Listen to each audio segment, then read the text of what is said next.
Hoje eu quero convidar a todos para conversarmos sobre um assunto polêmico e que envolve uma certa discussão em torno de bandeiras políticas: capacitismo.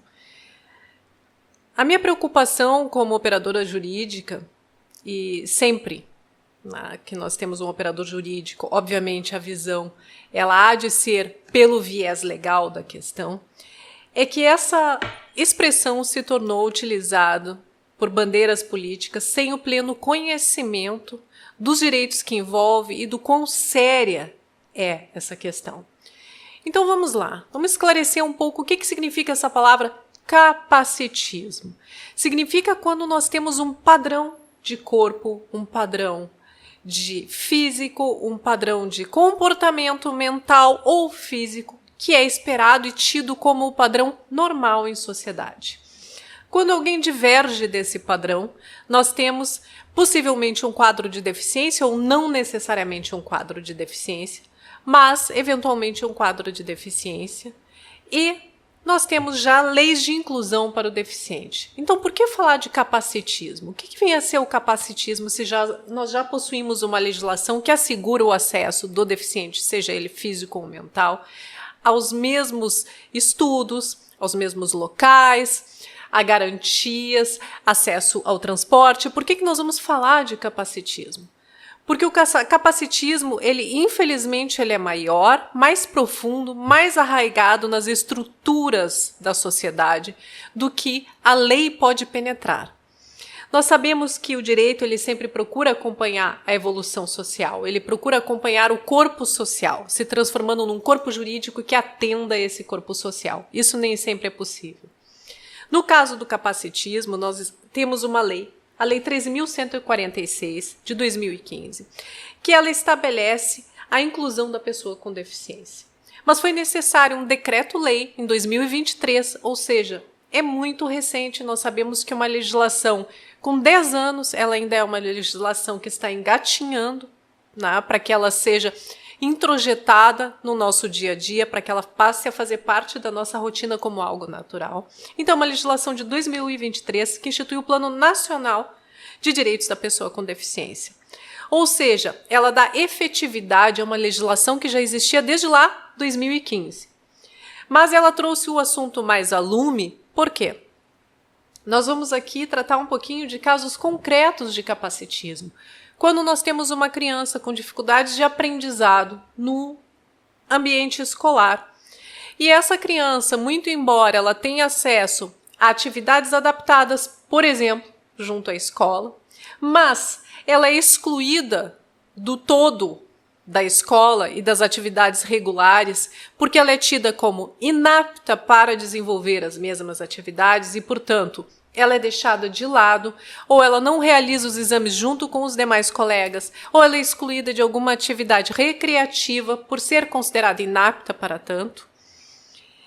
Nós estamos vendo um caso claro de capacitismo. Essa situação ela afeta o próprio desenvolvimento da criança ou do adolescente e mesmo do adulto que possua alguma dificuldade no seu dia a dia, porque obviamente apenas reforça a deficiência ou a dificuldade enfrentada. Nós não podemos estimular o reforço a essas deficiências, a essas dificuldades de forma alguma. Nós não podemos estimular a diferenciação dessas pessoas de forma alguma. Nós falamos muito em igualdade. A nossa Constituição Federal, no topo da pirâmide de direitos e garantias, nos coloca sobre a igualdade. Todos somos iguais perante a lei, diz a nossa Constituição Federal de 1988 em seu artigo 5º. E ela inicia assim: não podendo ser discriminados de forma alguma. Mas o fato, as verdades da vida, nos mostram que nós não somos iguais perante a lei. Nós somos desiguais. E tratar com igualdade é tratar desigualmente os desiguais. Para isso, nós precisamos reconhecer que aquelas pessoas hipossuficientes em relação à lei, ou seja, que elas não têm as mesmas possibilidades de fazer valer os seus direitos, tenham garantias e, infelizmente, na visão de algumas pessoas, privilégios legais, que não são privilégios, apenas são garantias e princípios que as guindam ao mesmo patamar que as demais, transformando essa desigualdade em equidade jurídica.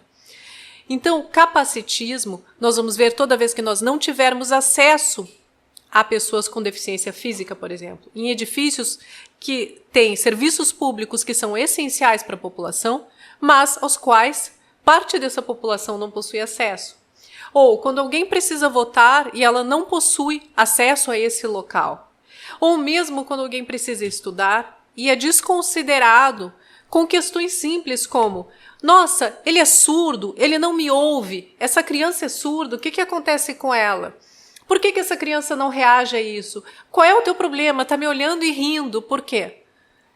Então, quando nós temos uma situação assim, e do outro lado nós temos uma criança, um adolescente ou um adulto que não tem condições de controlar ou de regular a sua situação física ou mental por circunstâncias efetivamente biológicas e que não possui ou psicológicas e que por esse motivo não atende o padrão dito normal pela sociedade, nós não podemos fazer essa discriminação. E todo o tipo de discriminação ele pode e deve ser denunciado e gera direitos para aquela pessoa que sofreu discriminação.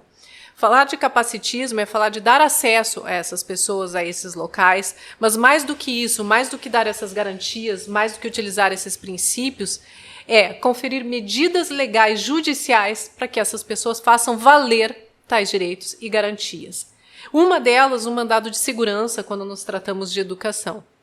Então, caso você tenha algum problema de discriminação, se sinta incluído no conceito de capacitismo, procure o auxílio de um advogado, busque saber seus direitos e mesmo na cartilha que é oferecida pelo governo do estado a respeito de capacitismo, para que você entenda quais são os seus direitos e como você pode fazer valer diante das cortes judiciais.